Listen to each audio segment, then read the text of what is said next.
What's up guys? Today I've got an unusual video. This one kind of just happened.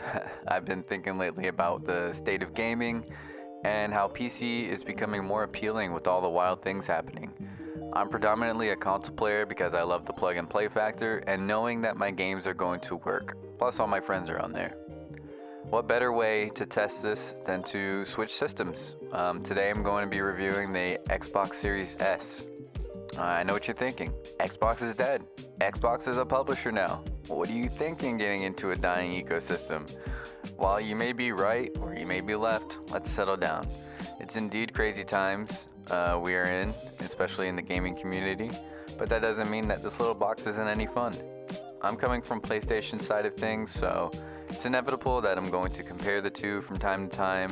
I also have a little experience playing Steam games on my laptop, so my PC overlords, please spare me. I made this thing for about a month and here's my perspective on it. Let's get it. As far as games go, like 90% of them are playable on all platforms. That's just how it is, especially now since Xbox has turned into like this publisher first, hardware later type beat. Game Pass does provide a good deal in gaming, that is until they raise the prices of everything.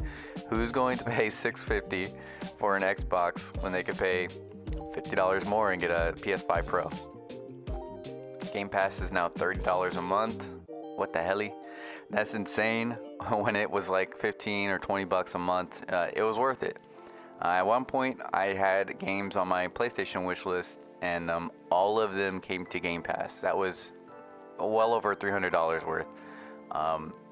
And that's an absolute banger of a deal. But if you know me, I do love to own my content and my games, and I highly dislike subscription models. Not saying that they're bad, but everything has a subscription now, and we just keep buying them because it's convenient. And convenience is incompetence in my book, if you let it take over your life, that is. For this video, I did ended up, having to get Game Pass again so that I could actually fully compare what the system provides and see if that value actually holds up or not. The games are actually good though. The fact that you can get, Microsoft first party anything on day one is pretty cool, because you can look forward to that day when it comes out, and I won't lie, it's a pretty good feature. It may diminish the quality and feeling of the game because you really didn't work for it in a weird way, but yeah, when games are costing $70-$80, I'm kind of in. Getting to play Indiana Jones, Gears, Expedition 33, and Oblivion Remastered Day 1 was really cool to play. Now that was before the major price hike, so just keep that one in mind. The controller, the design, it just fits right into the hand. It's so ergonomic and it's just so good. It's so good that Nintendo adopted the layout, But for the love of God, Microsoft, make a quieter controller. I don't know why these have to be so loud. The clicks on the D-pad, the clinky analog sticks, and the buttons are a real turnoff. Definitely could keep someone up if you're trying to be quiet while gaming and someone is sleeping either next to you or even in the next room. The triggers and bumpers are actually really nice, and the batteries on these last from about 20 to 40 hours. And you have to replace them with AA's. They do sell rechargeable battery packs though, so that's a thing. Next up are the features. So quick resume is a feature that literally can win me over for the swap. I mean, just this one feature alone is amazing enough. It's just not talked about enough by Xbox, and they don't really advertise. I mean, they don't really advertise anything, I feel like, and that's one of their biggest faults. But you can have up to like 5 or 6 games running open, and then you can just pick up where you left off right at that same point, even after turning it off and unplugging it. It's unbelievable. It's useful for games with like long intros and load times, like Red Dead 2 and Kingdom Hearts collection. I'm playing the game and then I may be in a spot where I really can't save, and then my girlfriend wants to play something or watch something. I mean, it's just a lifesaver. Should be in everything moving forward. Backwards compatibility is probably my second favorite feature next to the quick resume, and it speaks for itself. Many games never leave my brain after completion, and going back to play them without the hassle is just, it's really nice.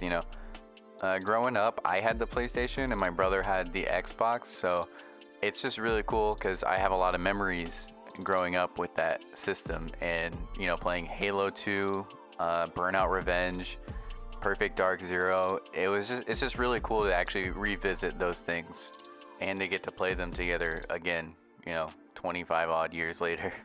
I never got to beat Lost Odyssey as a teenager when it came out, so I was thrilled that I could just go on the Microsoft Store and just buy it. It's a masterpiece. This game is way ahead of its time, and it's only playable on the Xbox because it was an exclusive for it. It's basically like a Final Fantasy in an alternate universe, which is what's made by the same people actually, and they founded their own studio for that. But the feeling I get from this game is otherworldly, and I wish more unique JRPGs would come to the system.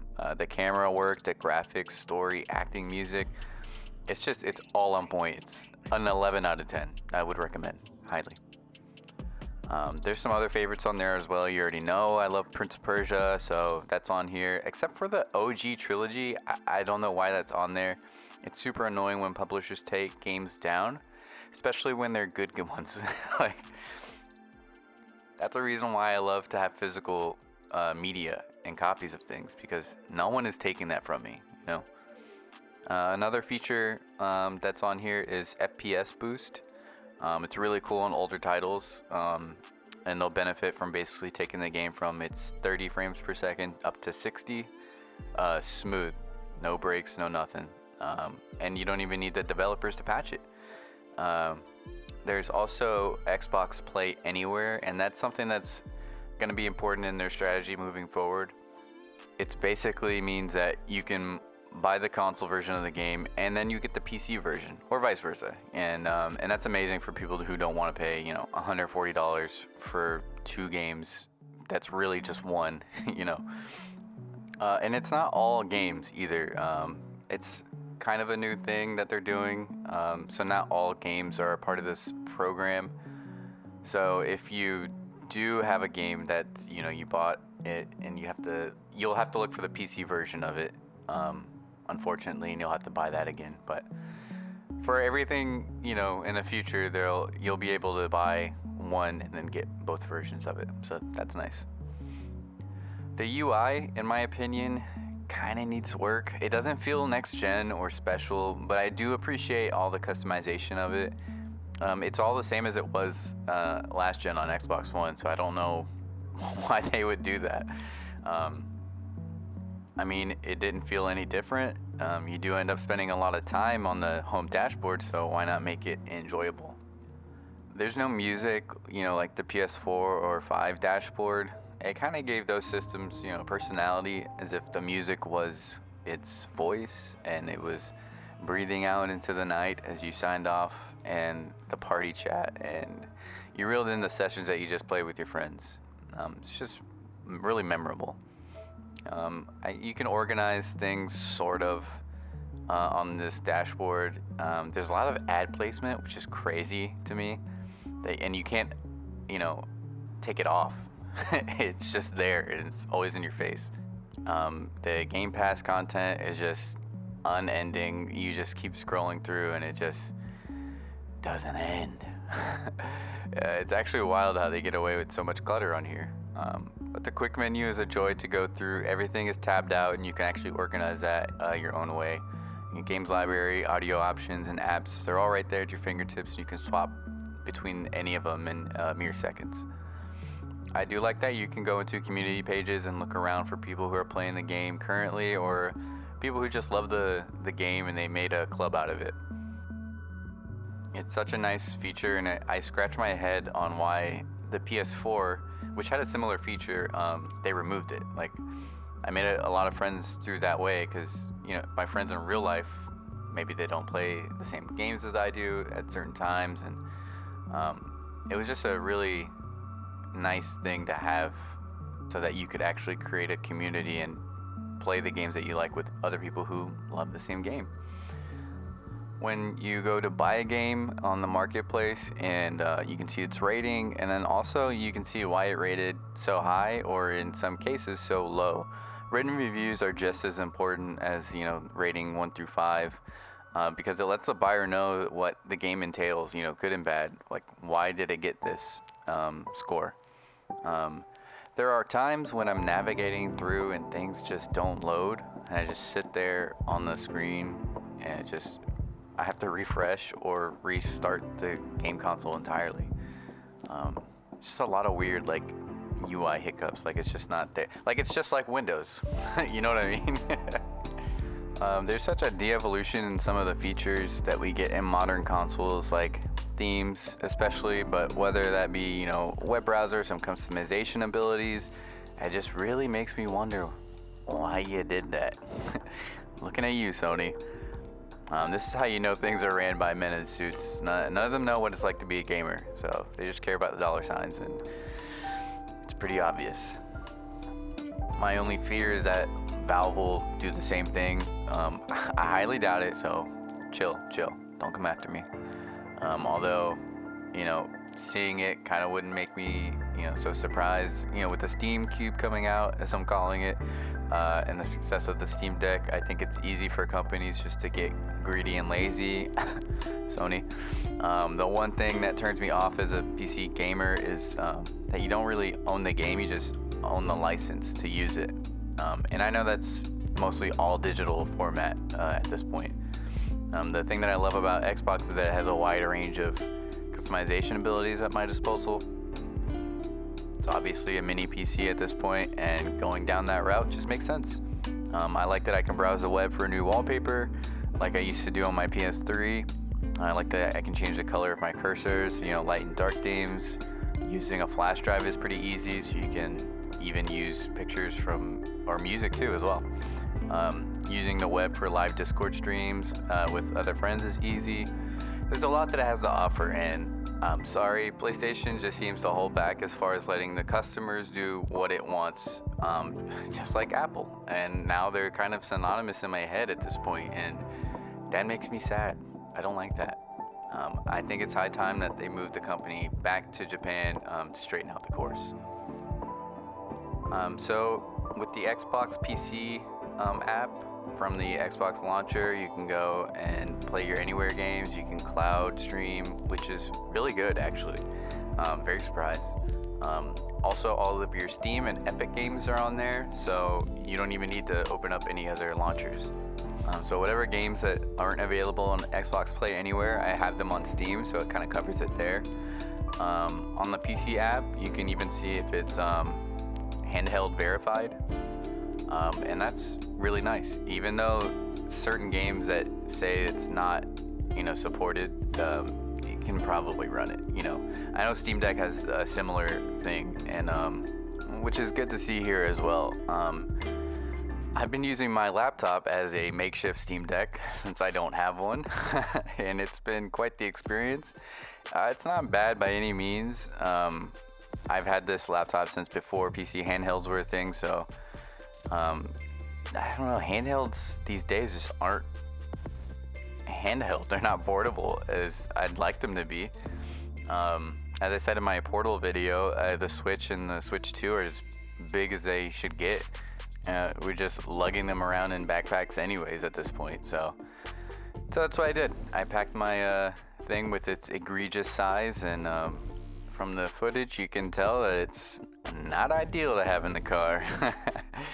At a stationary place, this idea makes more sense, but yeah, you get the case for handhelds. I also wasn't able to launch an Ubisoft game because I wasn't signed into Ubi Connect, because I wasn't connected to the internet to sign back in, which was silly because I highly dislike the amount of launchers that this thing comes with. Just let me play the damn game. After some time with the Series S, I started to see the good in it. The quick resume feature that I now can't live without, the backwards compatibility that Sony should be ashamed of, and its portability actually, funny enough. Alas though, I felt my hunger for Sony exclusives to be quite unquenchable. There was this feeling of emptiness and regret even after swapping, like I lost a part of my soul. like I broke up with someone that I loved. It sounds really crazy and kind of pitiful, but the need for story, JRPGs and weird indies was kind of missing from my identity. This kind of proves to me that exclusives do matter, and it's not a point of antiquity. I understand with PC you get, the freedom and control, but to me, I know that I'd miss those games going forward, and I think that Sony is going to reconsider putting their games on Steam after this year. And my prediction is that they are going to release PC games, but on their own launcher, and it won't be with Steam. That's just something that they would do, and seeing how I have my whole gaming library on Sony, on PlayStation, it just makes more sense for me to continue down this route rather than rebuying 450 plus games, And that's the thing, the battle here with the stores and everything is trying to get somebody to swap ecosystems. It's not really about the systems anymore. And if you can sell them on that, then you've kind of won. But I really find it difficult to switch over. I mean, for someone to do that, it's going to take a lot of convincing for them to do.